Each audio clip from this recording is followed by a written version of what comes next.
Charles, those bags of cash from Fortnum and Masons and the background story to that, plus a development that may not please His Royal Highness Prince Charles. As ever though, what is it? Good morning, Neil Sean here in the very heart of London. Thank you for joining me today as ever. Lovely to have your company. Welcome one and all brand new subscribers.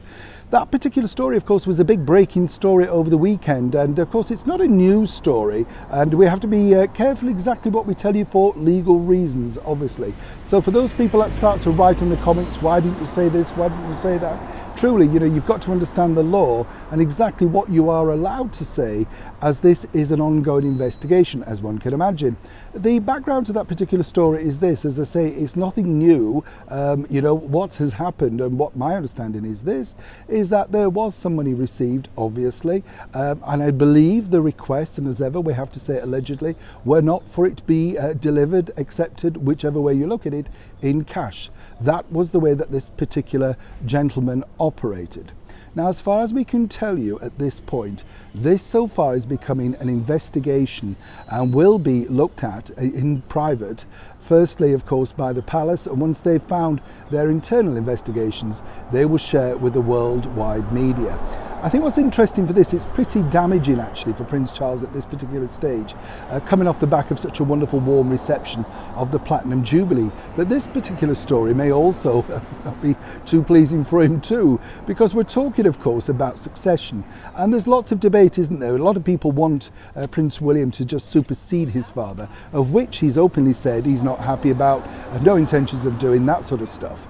But over here, the monarchy is a very tricky position, because of course it is all based on public opinion, whether they like you, whether they don't like you.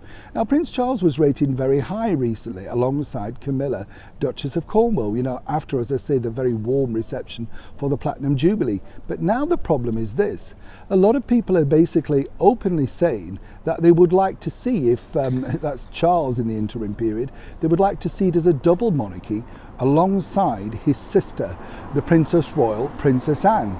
Now you can understand this, she is voted year on year, every year, the hardest working royal, keeps her head down, simply does the job, makes a big success of it, whatever she's doing, and of course doesn't really court publicity, doesn't care about being in the media, doesn't want to be represented, just literally does the job in hand.